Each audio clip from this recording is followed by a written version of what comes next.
Today's video is sponsored by salad. That is for rabbits. I just found the most beautiful thing that I'm going to read like a demon. Sorry, Jordan.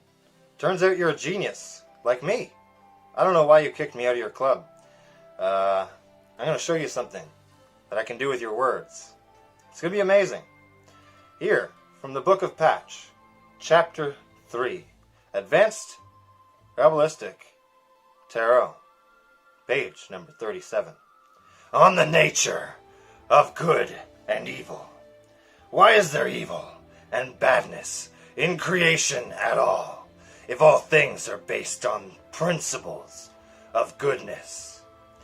The purpose that we are all striving for is a direct sensation of spirit within us.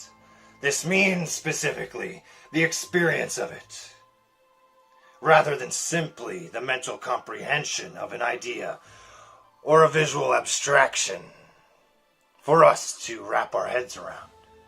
Rather, embodiment is what makes this connection real for us. We cannot understand the events in our lives because we reject half of reality. The things that we describe and experience as bad, which happen as a result of the will to receive. We are attracted to the things we find good, happiness, bliss, joy, but push away and run from the things that are bad. But by rejecting bad things, we miss out on the whole of reality, and our perspective becomes fragmented as well. Despite this, we can use contrast to know our reality deeper. For example, we only know things by their opposites. We know hot in relationship to cold, up in relationship to down. If there were no opposites, no contrast at all, we wouldn't be able to make sense of the sensations we experience. Our evaluation of what is good and evil is subjective in the same way. It's a sliding scale within our hearts. To some, one particular experience might be the worst thing ever, whereas for someone else, that same experience might be not so bad. Such as getting stung by a bee or stubbing a toe. To find balance between the perceived good and evil in our lives, we must balance those perspectives within and strive to observe and compassionately appreciate the whole of reality. Good and evil, then, are simply natural forces that draw us towards and push us away from God. The painful experiences that push us away from comfort, push us to want to create more harmony in our lives so that we can be comfortable again.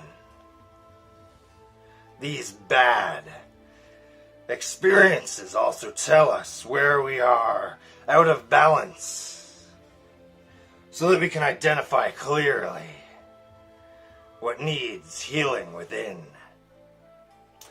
Bad things only happen as a result of our inner vibratory state not being a match to the supreme, higher reality. But that's how we learn to get there.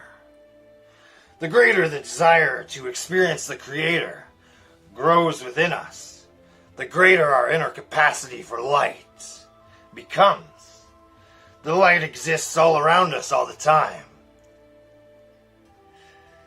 The more we learn of the nature of the Kabbalah, the more we expand our receptors for light. It lifts us up, raises our consciousness, and brings us to an understanding of what it is we are learning and why we felt compelled to learn it in the first place. There is a film called Origins. Or One Origins?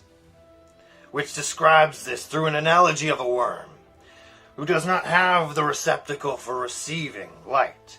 Worms do not need eyes, so they simply don't have them.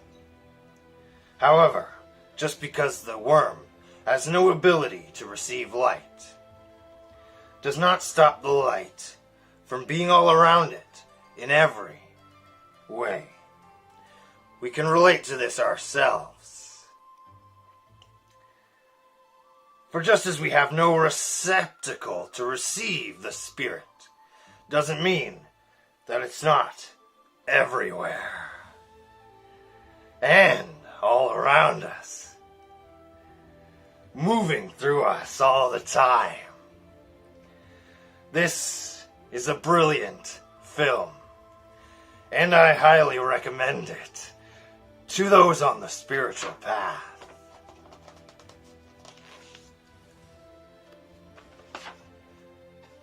That was Jordan River on the nature of good and evil. Thank you, Jordan, for everything you've done to this world and beyond. Hello. If you've made it this far to the end of my video, please consider subscribing to my channel.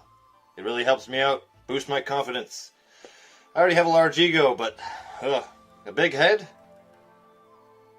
I'm not sure.